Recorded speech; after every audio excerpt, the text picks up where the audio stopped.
Welcome to the Commish Report. My name is Kevin Jeffrey, your moderator, and I'm joined once again by County Commissioner and District 1, Katie Delaney. And Katie, you were at the County Commission meeting, of course, this past Tuesday, and I was there, and oh boy. What struck you about the meeting? It really felt like people's minds were made up before they got there about the county manager's appointment. So that was a bit frustrating. So tell me, and we're going to talk about this in my 2 cents, tell me why this is not cronyism. Can you walk me off the ledge? Because when I look at the definition of it, it kind of fits. I was extremely frustrated with this whole thing. Like I said at the county commission meeting, we agreed as a board, the 5 of us, it was a 5-0 vote, to go out and search, do a nationwide search for a county manager. At the time, our new county manager said that he did not want the position. And to be sure, he did not apply for the position. Correct. He did not apply. He did not apply for the position. Right. Even as they voted for him. Correct. Tuesday night. Right. He never applied for the position. Right. And yet, here we are. What struck me is that a lot of the people that came up and talked about him, and look, this is nothing personal, and you said it from the dais, that it's nothing personal. It's not about personalities, right? But it's about the process, correct, is it not? And so you have all these people who said, "Oh, well, he's our friend. He's a nice guy." All of that's fine, but what are some of the inherent dangers of circumventing the process?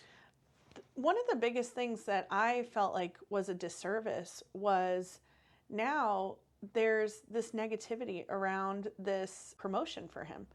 Whereas if he would have put in an application, we could have gotten through the process. If he would have risen to the top and gotten the position, he could have proven not only to himself, but the entire community that he fought for this position, that he earned this position. And now I feel like something was stolen from him, honestly. So you have this issue of the public trust. Right. Right? And it's very important, and our founders of the Constitution thought that you can't govern without the public trust. Absolutely. And so here we are. The public is telling you, hey, let's finish this process. What did we have? We had $36,000 spent and 60 applicants. Correct. So it wasn't like there wasn't a rush for people to apply for the job. Oh, yes. I mean, between the location and the salary and the size and the size of our county and the exciting things that go on here, I mean, it's a very sought after position. And so I was very against circumventing the process. So I'm going to ask you this, and you may not be able to answer this question, but it seemed like this was already orchestrated. Then you have the issue of sunshine laws. How could this have been as smoothly transitioned as it was without that happening is what I thought about. Was there a possibility that this was talked about beforehand? Well, no one talked to me about it. Well, of course not.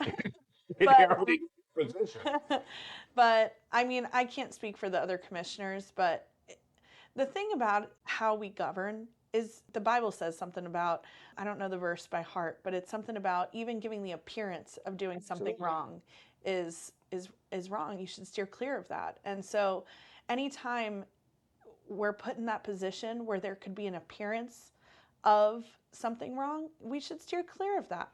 Did it shock you? What shocked me as I sat there and I watched it was that it was like there was no trepidation whatsoever about walking down this road. Right. That struck me.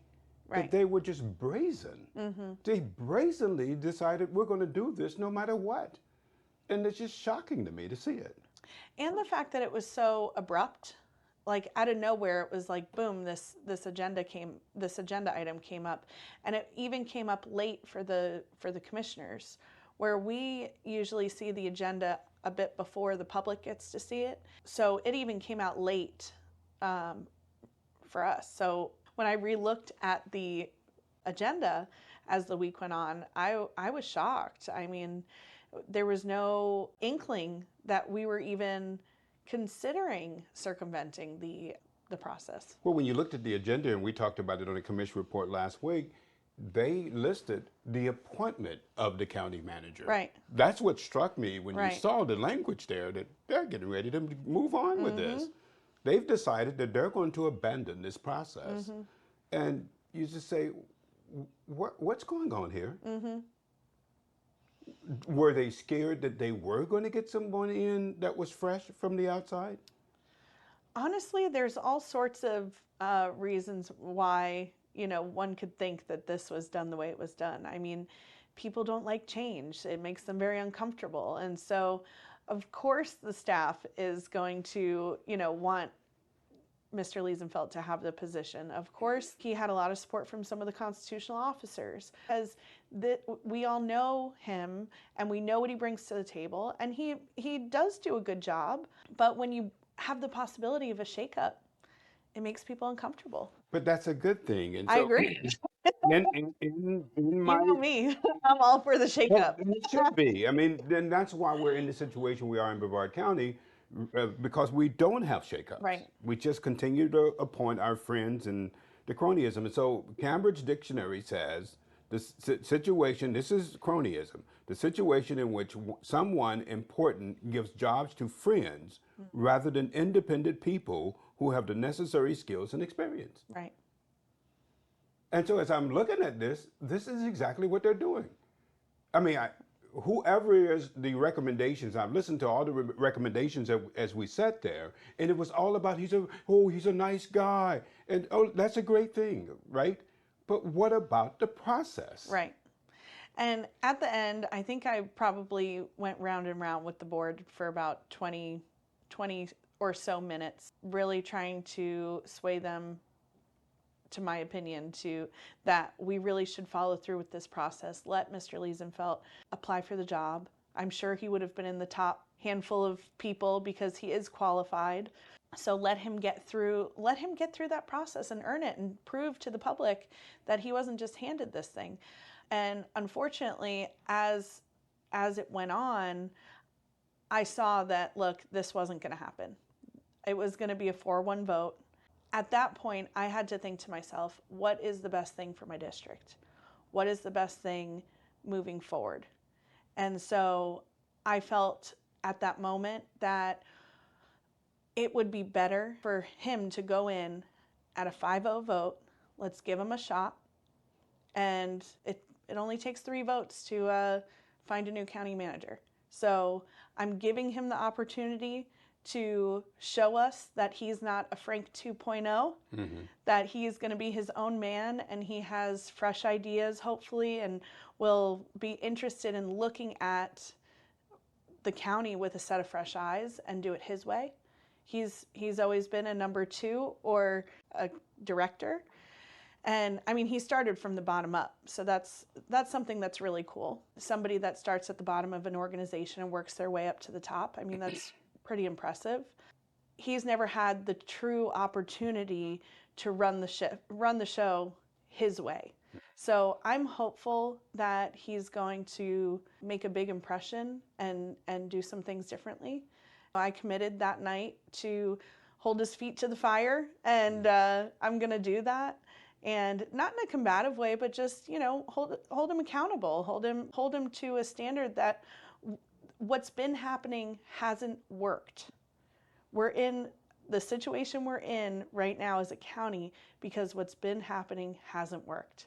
So we got to do something different. Well, normally when a team is losing, they come in and they fire the whole staff. They clean house and they start afresh. And now I was thinking about that when I watched this happen.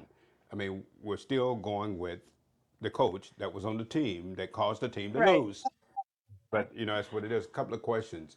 So do you believe something was lost in this vote with the people? Absolutely. Don't get me wrong. There's a subset of people who are totally happy with the direction we're going, and they like where we're at, and they want to keep going in that direction. But at least from the people that have reached out to me, a lot of people are really disappointed. They were very hopeful and excited for some new blood, new leadership in this county, and they feel cheated, and I don't blame them. So you can win the battle but lose the war. Right, So they got him in there, but did right. they really win? I mean, we'll see. Elections come around and elections have consequences, and our votes have consequences. The biggest thing is people have got to get involved. Right. They've got to get involved not only at election time, but it doesn't stop at the ballot box. You have to continuously hold your elected officials accountable, myself included. People all the time asking me about why did I vote this way or that way or so on. Why did I make this decision or that decision? And I try my best to, respond to these people and talk to them, give them my train of thought, the reasons why I do what I do, and that's our job. We are supposed to be the voice for our constituency, and we're accountable to them. So now you got some pushback on your vote. Right. So what did you tell the people who were not happy with the way that you voted? Right. So what I basically told them was, here's what happened. I put in a valiant effort to sway the other board members my way, and it just wasn't going to happen. And so I felt like in that moment, this was the best thing for us to start on a good note. And I made a commitment to, like I said, holding his feet to the fire, holding him accountable. And I'm going to be bringing some stuff up to the board. We'll see how it goes. What about playing the devil's advocate, those who would say that, well, by voting that way, you gave them the perception that they're looking for, that this was unanimous, which Right. some people said it was unanimous. Oh, it was unanimously put Right. in, and that gave them cover. Right. It may have. This was kind of one of those situations, you're damned if you do, damned if you don't. In that moment, I just felt like that's what I had to do. And you thought that was the best thing for the district. Right. When you come to the next thing on our agenda, we have a zoning meeting coming up on September the 4th at 5 p.m. at the County Commission meeting, and it's going to involve Scottsmore and Cocoa. So what's happening in those two situations? So there's two, I'll say, big ticket items for the zoning meeting on September 4th. The first one is a property up in Scottsmore, and it's 17 acres. And right now in Scottsmore, it's one house per 2.5 acres. And somebody's trying to rezone the property to one house per 1 acre. And Trying to so, squeeze more homes in? right. And so that area, Scottsmore, I don't know if that's appropriate because it has a more rural atmosphere. 1 acre lots, it may sound small or large to somebody who lives, say, in an HOA in Vieira, Right. but People move to that area for that correct. reason. Exactly. For that very reason. They want as Right. much as possible. And the future land use in most of that area is agriculture, and that's one house per 5 acres. And so, and a lot of it is conservation land as well. There's a reason why we need that. We need aquifer recharge stations. We need places for the water to go. Not saying that this person's land should be where the water goes, but we have to have enough land to absorb water. And if we develop everything, that's not going to happen. The distinction here is that this person bought the property knowing what it was already zoned for. Right. So now they're going to try to come back on the backside and get it rezoned. Right. And you say what?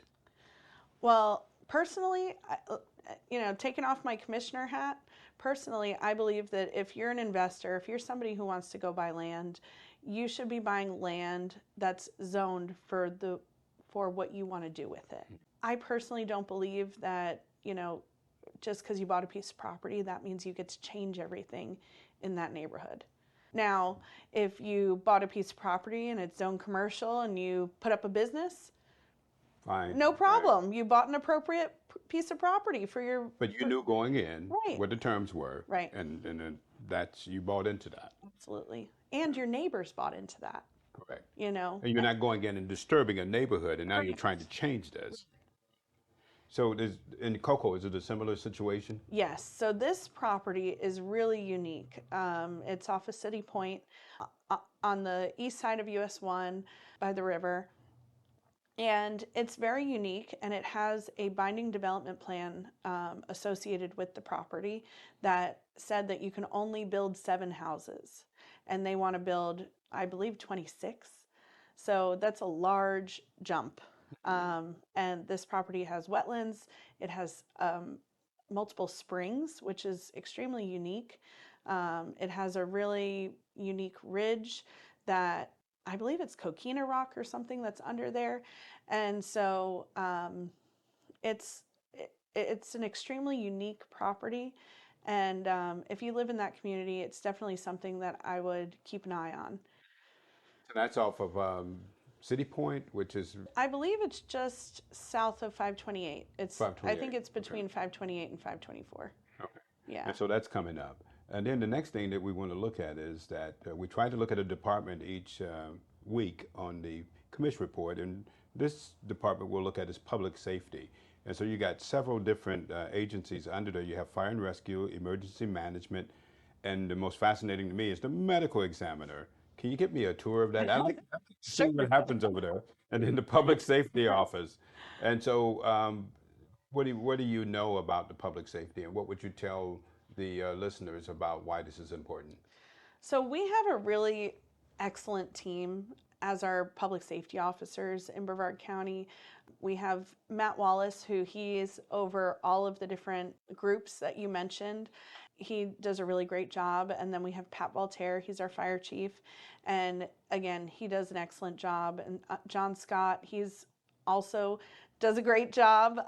It's emergency management. Emergency right? management. Okay. So he's the guy that you see with Sheriff Ivy when all the hurricanes come, and he's the one that's updating the community, pretty regularly. It is an incredible located? building. It's in Rockledge, and it was funded by ARPA money, and it's just an incredible building. The way that it's set up, we're safe during a storm. I mean, this building, the communications that are set up in there, the protocols, I mean, the generators that are there, it's really a sight to see. So can anybody go and visit that? So I would call, and they let you do tours. Do they? So I would definitely contact them to work that out. But they do let people in to have tours of the facility. It's really cool. And the medical examiner, I used to watch Dr. G, Yeah. right? So is this person like Dr. G? They do a really great job. It's a tough job, but it's extremely important. And before I was county commissioner, I didn't realize that was an entity under the county. So that was really interesting to me that we have our own medical examiner. Actually, before we came on the air, have you done a tour? Not yet, but they did Okay. invite me, and so I am going to do a tour at some point. Maybe I can bring you along. Go and see this, and probably not see too much. The public safety officer, Matt Wallace, has his own public safety office, and so he's just overseeing all of this. Right. So basically, he just makes sure that everybody's kind of working together and that there's communication between all of those, public safety entities, and they work very closely with Sheriff Ivy, of course. That's our county department that we want to expose you to for this week. And so that's it for the Commish Report. Thank you for joining us on this week of the Commish Report. My name is Kevin Jeffrey, and of course, Commissioner of District 1, Katie Delaney. We'll see you again next week.